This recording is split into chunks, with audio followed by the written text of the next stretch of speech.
today we're going to do an unboxing of the War of the Worlds Japan. This is a solo game from Dan Verson Games, and this is part of a series that all do solo treatment of the War of the Worlds.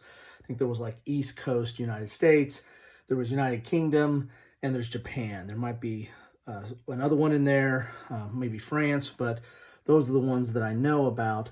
They all focus on the War of the Worlds, so it's almost steampunkish, I guess, as you might look at it, as the way that the forces are fighting the tripods, the Martian tripods. But this is based on the H.G. Wells book, War of the Worlds, which has been done in movies and in modern movies as well.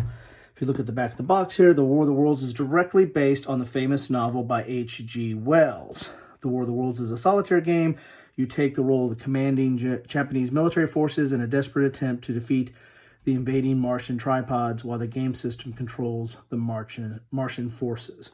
Game components: 112 cards, 4 sheets of counters, 30 plastic counter stands, 2 land and sea battle sheets, 2 custom dice, 25.5 by 22 mounted tactical display, and a rule book.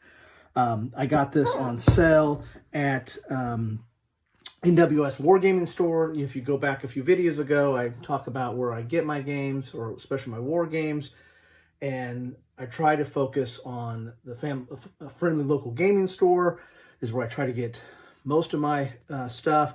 But on the harder to find stuff, or if there's a good sale online, I usually look at the NWS Wargaming Store. So check out that video. Got some thoughts in there. And this was on sale there. And so I thought I'd pick it up. So let's get inside the box and see what we have. Now, arguably, it has war in it, so war in the title, so it's got to be a war game, right? Well, this is more of a pseudo-war game. Definitely sci-fi war game. And DVG is known for its solitaire games. So here you have DVG box here. You get the rules. And as I said, there's others in this series. Full color, dual column. Well, definitely not dense text, so that looks good.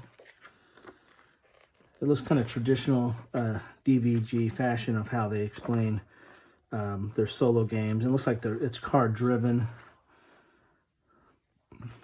or at least the AI looks like it's probably card driven.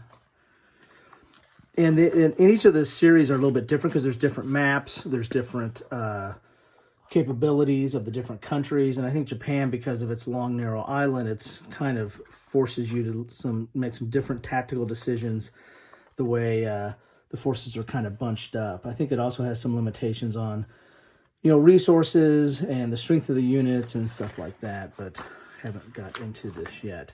So it looks like you're talking about 18 pages of rules.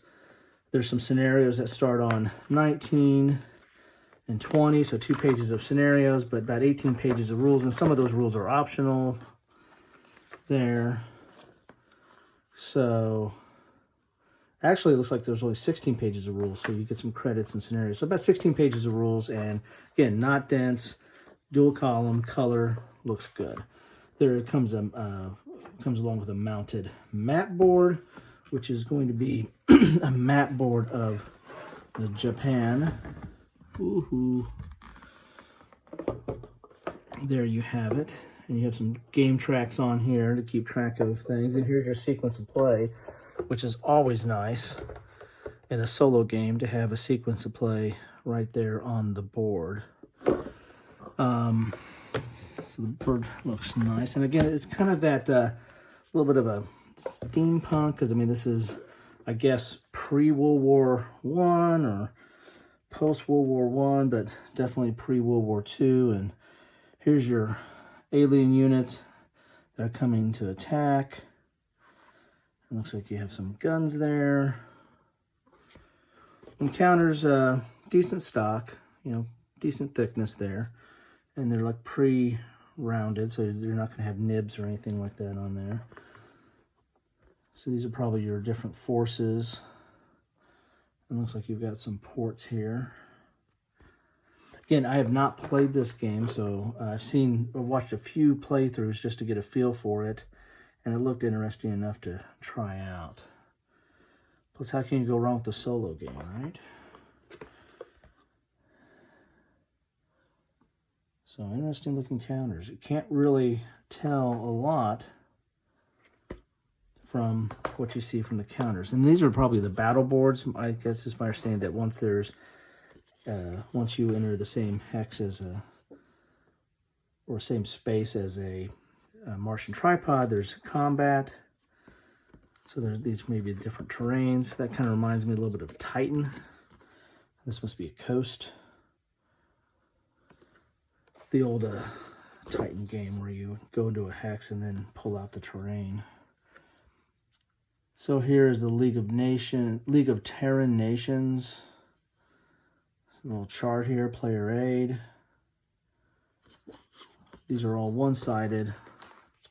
And this is your player aid. That's still one-sided. I've always found that odd when you just print one side and on a fold-out. But there you have it. So this gives you your production phase, battle phase, devastation phase, Martian action phase, the different waves. So I guess based on those the different Martians had different colored bases. So based on that, it's going to be, I guess, who moves or who does what. So there's a little player aid there. And then you get your dice, which are, again, same color as those bases of the Martians. So I imagine that adds to the movement or activation or something along those effects. It'll be interesting to look in there. And then you get your deck of cards, which, again, I got to believe some of the AI, this controls some of the AI or how the Martians move or attack on the board. So there you have it. You got 2 decks of cards in here. I guess we can open up one of the decks, see if we see a little bit in here. I'm not the best with the deck. Oh, I love it when they have the tabs on the deck of cards. Okay. So let's see what the cards look like here. This is Land Battle. As I said, I mean, just looking at it, it looks relatively alien. Imagine that. I'm sure it's pretty intuitive. And again, I have to go back and look at one of the playthroughs I watched. It kind of made sense when I was watching it, but that was several months ago. Then you got naval battles. You have land battle, naval battle, and these are going to be cards that deal with that. Looks like you got some events here. These are production events. Harbor Ready, Cholera, Terran Germs. Probably going to need those germs to help you defeat the aliens, at least if that, spoiler alert, kind of happened in the H.G. Wells. Of course, that's been out so long it's in public domain, so come on, guys, get with it. Loose gunpowder, heat ray. So there's all kinds of different, these are battle events. Battles in China, look at that. Anyway, so this is the game. It looks like it's somewhat card driven, either through events or through cards that I imagine help control the AI, but could be off on that. And you've got some nice player aids here,